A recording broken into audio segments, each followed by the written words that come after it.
sommes en 1958. Alfred Hitchcock est alors dans sa grande décennie américaine où il enchaîne succès après succès. Des films comme Fenêtre sur cour, L'inconnu du Nord Express ou encore Le crime était presque parfait l'habiliteront à jamais comme un grand réalisateur pour le public et malheureusement à bien moindre mesure pour la critique qui le considérait davantage comme un réalisateur de divertissement. Fort de ses dernières réussites, Hitchcock se lance dans la préparation de son 47e long métrage. D'abord appelé D'entre les morts, tout comme le roman de Boileau-Narcejac que le film adapte, il finit par trouver le titre de Vertigo ou Surfroide en VF. La préparation du tournage, donc ce qui est le plus capital pour Alfred Hitchcock, les castings, l'écriture du scénario, construire les décors, les trouver, les costumes et compagnie, dure environ une bonne année et quelques. Mais que raconte l'histoire de Vertigo, sans spoiler? James Stewart incarne le policier John Ferguson, qui se découvre une acrophobie, soit un vertige, lors d'une course-poursuite mal entamée. Alors que l'un de ses coéquipiers tente de l'aider quand il est près de tomber du haut d'un immeuble, son collègue chute et trouve la mort. Endeuillé par ce décès, refusant d'être cantonné au bureau d'un commissariat pour le restant de sa vie, Scotty, pour les intimes, démissionne. Alors sans travail, notre protagoniste va répondre positivement à la proposition d'un vieil ami, Gavin Elster, interprété par Tom Elmore, qui lui demande de suivre sa femme, Madeleine, jouée par Kim Novak, qui selon ses mots serait possédée par l'esprit d'une défunte, possession qui l'emmènerait dans une étrange errance dans les rues de San Francisco. Lors de sa sortie, Vertigo n'est ni acclamé ni hué, en fait c'est plutôt une sorte de ni chaud ni froid, assez inconfortable pour celui qu'on appelle Monsieur Hitch. En revanche, on peut noter que de manière générale, l'histoire est qualifiée comme étant totalement tordue et tarabiscotée, j'adore ce mot. En témoigne la critique de John McCartan pour The New Yorker, relevant les absurdités farfelues. Donc à ce moment, Vertigo est loin d'avoir la notoriété qu'il a de nos jours. Car aujourd'hui, le long métrage est considéré comme un film culte pour les cinéphiles, l'un des meilleurs de l'histoire du cinéma, voire même le meilleur dans beaucoup de classements, selon de nombreux critiques et magazines spécialisés dans le domaine. Bon après, on va pas trop se le cacher, les classements c'est quand même souvent de la merde. Par exemple, si je prends le top 100 de l'IFE 100 Years de l'American Film Institute, qui a demandé à 1500 artistes et dirigeants d'industrie cinématographique de faire leur propre top 100, parmi une liste de 400 films, ce qui déjà est beaucoup trop. On arrive à des sortes de mini-aberrations, avec par exemple L'Impossible Monsieur Bébé de Howard Hawks, une grande comédie, ou encore Forrest Gump de Zemeckis, que j'ai même pas à vous présenter. Loin derrière, un film comme Rocky. Alors Rocky, moi, il n'y a pas de souci avec Rocky, c'est pas un mauvais film, j'aime bien Rocky, mais je trouve que c'est quand même un peu abusé. Pour reprendre le classement de l'American Film Institute, Vertigo n'était même pas dans leur top 100 en 1998 et y entre seulement en 2007 directement à la 9ème place. D'ailleurs, c'est bien la preuve que notre avis sur un film change avec nous. En effet, non sans le travail de réhabilitation du cinéma américain par le mouvement de la nouvelle vague dans les années 60, qui reconnaît ce dernier comme la base classique du cinéma, Vertigo finit au fil des années par être acclamé par la critique, on en vient même à le redécouvrir sous tous ses degrés de lecture. Les films les plus impactants en ont et on remarque que Vertigo incarne une sorte de synthèse de ce qu'est le cinéma selon Alfred Hitchcock, un vertige. Madeleine incarne l'image de cinéma dans toute sa capacité manipulatrice. Et Scotty, lui, incarne plutôt le spectateur, le voyeur amoureux d'une image. Et ce genre de degré de lecture, quand on kiffe le cinéma, on adore! On pourrait également noter les diverses références à l'impuissance sexuelle de Scotty, la tourcoïde par exemple, à l'époque on faisait comme on pouvait avec la censure, allez voir ma vidéo sur Extase et vous comprendrez, la canne, le mec c'est parce qu'il y a un soutien-gorge, bref. Il faut également dire que beaucoup d'artistes, et la critique, aiment davantage les œuvres de rupture, celles qui sont détonnantes, ne se conformant pas aux règles du cinéma classique. Notamment en vertu d'écriture. Attention parce que ce qui va suivre va complètement vous gâcher les révélations du film, donc je vous recommande si vous ne l'avez pas vu, eh bien de le voir avant. L'histoire, c'est-à-dire les grandes lignes, est travaillée durant des mois par le Hitch et sa femme Alma avant qu'un premier scénariste, Maxwell Anderson, soit engagé. L'écriture va ensuite passer entre les mains d'Alec Coppel, puis de Samuel Taylor, sous le regard toujours aussi assidu du Hitch qui travaillera encore 1 an avec ce dernier auteur. Même si l'écriture fut relativement longue, il y aurait un souci d'écriture majeur et plus particulièrement structurel selon Yves Lavandier. C'est qui ce mec? Eh bien c'est un scénariste et réalisateur, auteur de La dramaturgie, l'art du récit, livre dont je vous recommande la lecture si vous vous intéressez à la construction d'un récit, que ce soit dans le cinéma, le théâtre, la bande dessinée ou bien encore la littérature. Yves Lavandier estime justement dans La dramaturgie, page 279 à 281, que Vertigo est mal structuré, principalement pour 2 raisons. Mais avant, petit disclaimer. Dans le dernier livre que je vous évoque, l'auteur nous apprend ce qu'est l'écriture classique d'un récit. Et ce n'est pas un gros mot, classique, qui, lorsqu'il est bien écrit, a tendance à être le meilleur moyen d'attraper le grand public du début à la fin d'une œuvre, mais aussi pour faire passer des messages. Hitchcock en était un fervent pratiquant. Je vous cite la critique de Mister Lavanti. Le deuxième acte commence au bout de 16 minutes. Classique. Après que Gavin ait proposé la mission à Scotty. Cela dit, l'objectif de Scotty n'est pas clairement défini. Il y en a plusieurs, suivre Madeleine, pas d'obstacle, comprendre ce qu'elle fait, savoir qui est ce personnage du passé qui hante Madeleine, peu d'obstacle. Au bout de 42 minutes, Madeleine fait une tentative de suicide, Scotty la sauve. À partir de ce moment, on sait qu'il est attiré par elle. On lui prête alors plusieurs objectifs. La séduire, la protéger et la guérir de ses cauchemars. Il atteint le premier au bout de 63 minutes. En revanche, il n'atteindra jamais les autres, puisque Madeleine cette fois-ci réussit sa nouvelle tentative de suicide. C'est le climax. Il intervient au bout de 74 minutes. Madeleine étant morte, le suspense, un peu mou de toute façon, est terminé et nous entrons dans le troisième acte. Un procès lave Scotty de toute responsabilité légale, et il échoue dans une clinique pour dépression nerveuse, ce qui donne lieu à quelques images psychédéliques. Logiquement, le film devrait se terminer ici, au bout de 82 minutes. Ce n'est pas le cas. Alors que notre attention est retombée, les auteurs nous demandent de nous intéresser à une nouvelle histoire. Après un certain temps, Scotty est sorti de la clinique. Il retourne dans les endroits où il a connu Madeleine et croit même la revoir. En bref, il n'arrive pas à l'oublier. Cela ne donne pas un objectif pour autant, car Madeleine ne risque pas de ressusciter. À la limite, on pourrait lui prêter pour objectif de se débarrasser de son obsession. Soudain, 89 minutes dans le film, il tombe sur le sosie de Madeleine. Elle s'appelle Judy. C'est l'incident déclencheur du deuxième récit qui, comme on le voit, n'est conséquence du premier que par hasard, c'est-à-dire par la volonté arbitraire des auteurs. Scotty invite Judy à dîner et nous sentons qu'il va avoir pour objectif d'aimer Madeleine à travers Judy. Mais coup de théâtre, nous apprenons aussitôt que Judy et Madeleine sont une seule et même personne. La mort de Madeleine était un coup monté. Nous apprenons également que Judy, Madeleine, aiment toujours profondément Scotty. À partir de ce moment, le protagoniste n'est plus Scotty, mais Judy.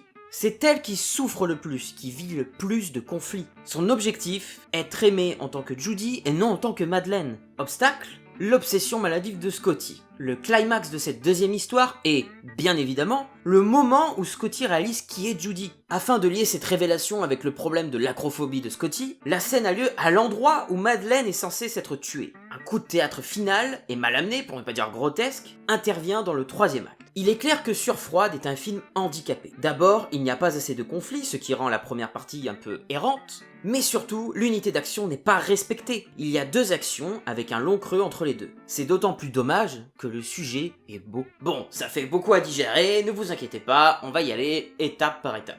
Pour commencer, on comprend que faire un film d'1h22, c'était pas possible, surtout on commence que préférait le Hitch. Et puis les spectateurs, ils se seraient dit, c'est tout.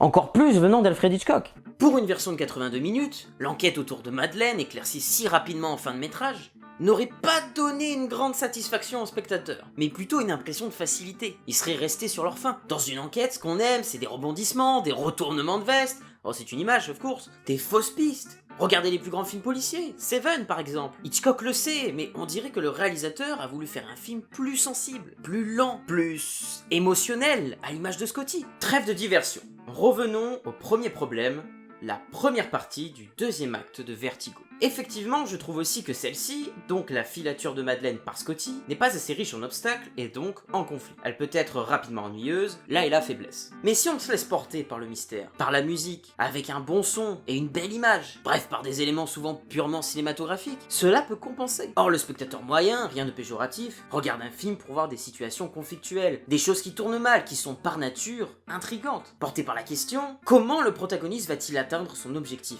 Donc je ne peux qu'être d'accord avec Yves Lavanti. Lors de mon premier visionnage, j'ai été plutôt déçu par Vertigo. Je me suis dit, mais qu'est-ce que c'est que ce film complètement tiré par les cheveux qui traîne, mais qui traîne? Disons que ma suspension d'incrédulité était à ça de partir, même s'il faut louer l'audace. Mais nuançons, car après plusieurs visionnages, intrigué par le film, suite à son évocation lors des cours de cinéma auxquels je participais, j'ai découvert une autre facette du film, soit les fameux degrés de lecture qui me l'ont fait redécouvrir. Et c'est pourquoi il y a une part de moi qui refuse d'être à 200% d'accord avec Lavandier, car il est ici question de point de vue, de ce que le spectateur recherche lors du visionnage. Celui Celui qui souhaite voir un film d'enquête plus concret, dynamique, sera déçu. Le film paraîtra juste bizarre et restera globalement incompris. Mais un mec comme moi, qui s'intéresse beaucoup au cinéma, ou un critique ciné par exemple, peut aller chercher d'autres choses, dont les sous-lectures ou les autres degrés de lecture. Donc la réception critique d'un film repose aussi sur l'objectif de ses spectateurs, et le type de public qu'il cherche à attirer. Et venant d'Hitchcock, j'ai peu de certitude à penser qu'il ait fait un film pour la critique. Ça me paraît inimaginable pour un réalisateur comme lui. Mais je peux me tromper, pourquoi pas. On peut légitimement militer que l'expérience doit être appréciable dès le premier visionnage. Quand je dis appréciable, ce n'est pas au sens d'aimer ou pas, mais plutôt de ressentir des émotions agréables ou non. Et c'est d'ailleurs en cela que l'on peut dire que Vertigo n'a pas rempli son contrat de film hitchcockien au sens le plus connu, c'est-à-dire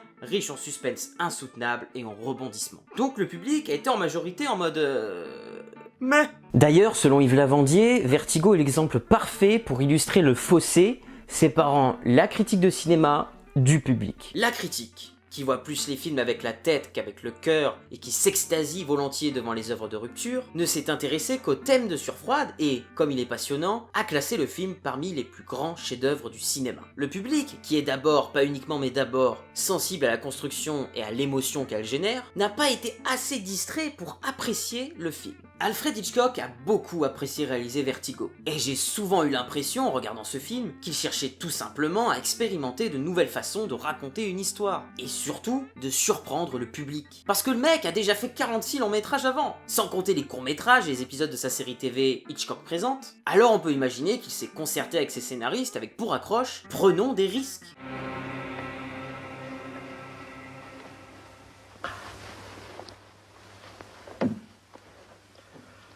Oh, good evening. Thank you for waiting. I was tied up in a story conference. Et ça va payer. Psychose, qui sort 2 ans après Vertigo, va magistralement transformer l'essai avec son art de manipuler le public, avec pourtant une enquête qui n'est pas la plus complexe de tous ses films, loin de là. Il va beaucoup manier l'art de la rupture avec les règles classiques de la dramaturgie, en s'éloignant de la structure du roman d'origine, parce que c'était aussi une adaptation. Donc, avec Psychose, Hitchcock réconcilie, selon le prisme d'Yves Lavandier, le public et la critique. Je dis sous le prisme, car bien sûr, certains critiques et spectateurs n'ont pas apprécié le film, il y en a toujours, notamment pour sa violence et ses personnages torturés et immoraux. À la fin de son explication, Yves Lavandier relève un dernier problème, l'unité d'action.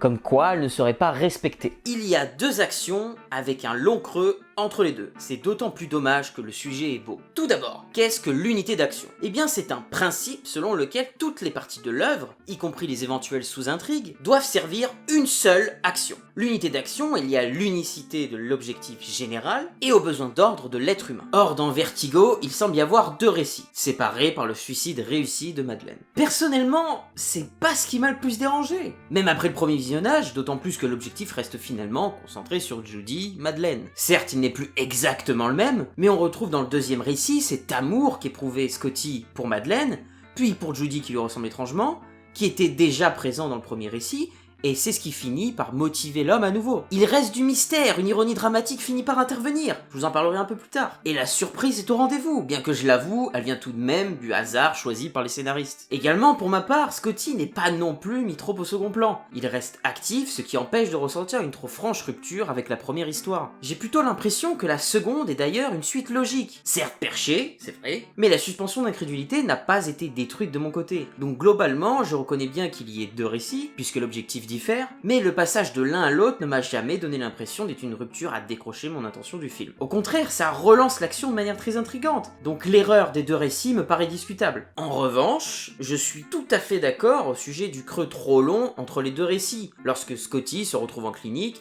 qui nous donne 8 longues minutes trop peu conflictuelles. Peut-être que le scénario aurait dû davantage se concentrer, et sur toute la longueur, autour du mystère entourant Madeleine et son ascendance avec Carlota Valdés.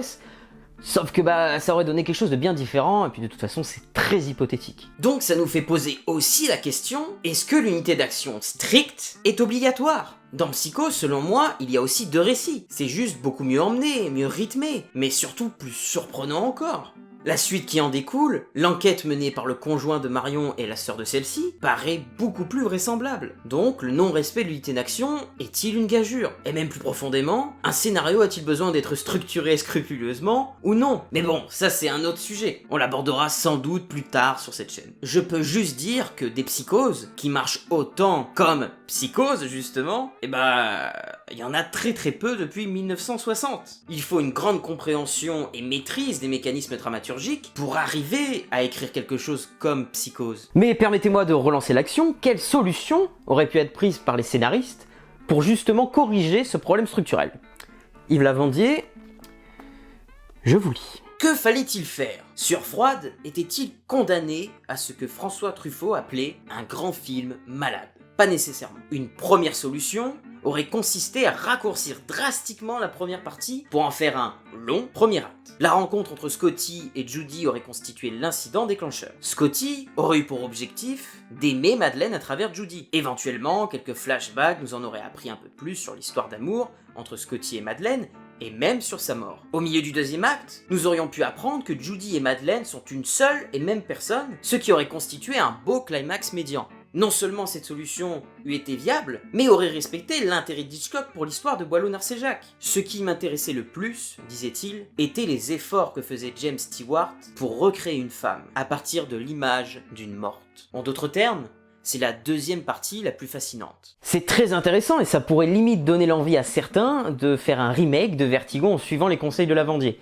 Mais bon, de toute façon, ça n'aurait jamais la même saveur qu'un Vertigo by Alfred Hitchcock. L'idée de faire toute la deuxième partie, et non juste la dernière petite moitié avec le couple Scotty-Judy, est tout de même très alléchante. En tout cas, pour ce qui est d'allonger le premier acte, je ne peux pas m'empêcher de penser que l'on aurait pu alors reprocher à Hitchcock de faire traîner la pizza trop longtemps au four. Et à ce moment-là, tout peut finir par cramer. Lavandier propose autrement des flashbacks de Scotty, se souvenant d'instants passés avec Madeleine. Sauf qu'un flashback a rarement la même portée dramatique qu'un instant qui semble vécu, au présent.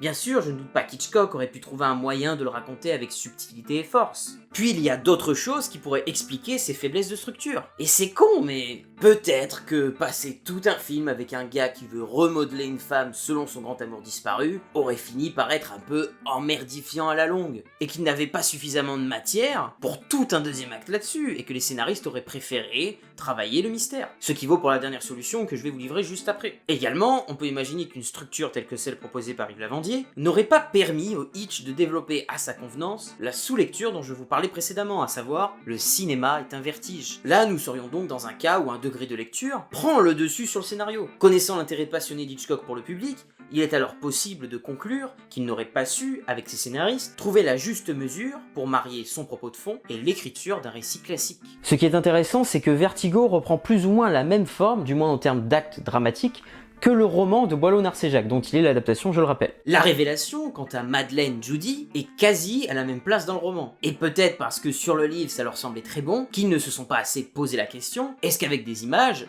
ça marchera autant? Même si ça m'étonnerait, c'est plutôt une question d'un mauvais jugement, j'imagine. Il est clair que la littérature est un art qui demande beaucoup d'intellectualisation de ce qui est lu, de reproduire dans notre esprit les images qui nous vont. Le rythme, la durée de ces images incombe au lecteur, qui choisit ce qui lui va et va ressentir la progression de l'histoire d'une façon totalement différente qu'avec les images de cinéma, qui, elles, donnent un rythme précis dont ne peut s'emparer le spectateur. C'est davantage servi sur un plateau, pour simplifier. Justement, on est spectateur d'un film. On le regarde de plus ou moins loin, sans être aussi actif que lors d'une lecture. Évidemment, je généralise. Ce que je dis dépend de plein de choses, par exemple de quel type de spectateur vous êtes. Voulez-vous du divertissement ou quelque chose de plus profond? Auquel cas, selon votre exigence, l'œuvre ne sera pas ressentie de la même manière. Peut-on dire qu'ils auraient appris de ces éventuelles erreurs? Oui, comme je vous disais pour Psychose, la structure du film sera bien plus remaniée que celle du livre. Revenons aux solutions de Monsieur Lavandier qui propose une dernière option, l'ironie dramatique.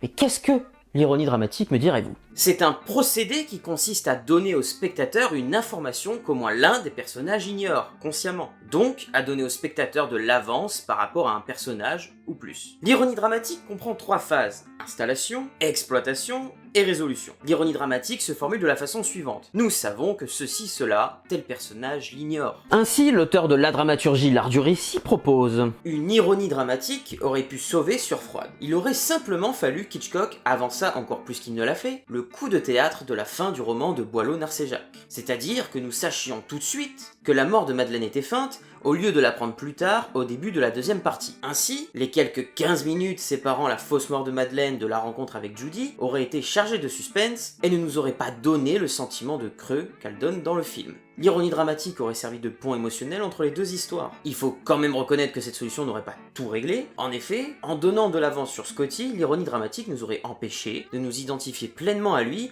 quand il tombe sur le sosie de la femme qui le hante. Honnêtement, que peut-on dire de plus? On gagne quelque chose et on en perd une autre. Quand on utilise l'ironie dramatique, il est vrai que le spectateur, n'étant pas souvent au même niveau qu'un ou plusieurs personnages, a du mal à se mettre à la place de ces derniers, car il en sait tout simplement plus qu'eux. Cette solution va dans la continuité de celle vue plus tôt. Quand on connaît l'importance de l'ironie dramatique, qui est beaucoup utilisée par les scénaristes, car vecteur d'un intérêt important lorsqu'elle est bien construite bien sûr, à la place on a plutôt un mystère, un autre outil dramatique qui a tendance à s'essouffler plus vite qu'une ironie dramatique, car il a la particularité d'être souvent décevant par rapport à la hauteur de la curiosité suscitée. C'est d'ailleurs pour cela que les auteurs finissent souvent leurs histoires sans la résoudre, contrairement à l'ironie dramatique où les spectateurs sont davantage investis et accompagnés par l'auteur. Attention, je ne dis pas que Vertigo est un mauvais film, cependant on peut conclure que son scénario, au sens du récit classique, est perfectible, même si le film n'en reste pas moins fascinant. Cela peut résulter d'une simple erreur de considération ou de compréhension du récit, d'un traitement de fond exprimant une forme n'étant pas assez optimale pour rendre le film suffisamment attrayant. Enfin, on peut imaginer qu'il y ait eu une volonté d'expérimentation qui va finir par porter ses fruits. La réception d'une œuvre ne dépend pas que d'une histoire d'écriture, mais aussi du type de spectateur. Heureusement, la réhabilitation des œuvres d'Hitchcock auprès de la critique dans les années 60 va enfin permettre aux passionnés de cinéma de considérer Vertigo à sa juste valeur. Je ne peux pas m'empêcher d'être très intrigué par la vision d'Yves Lavandier, mais également d'apprécier personnellement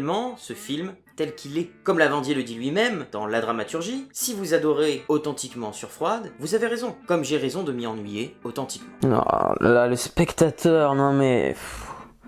ça me fout le vertige tout ça.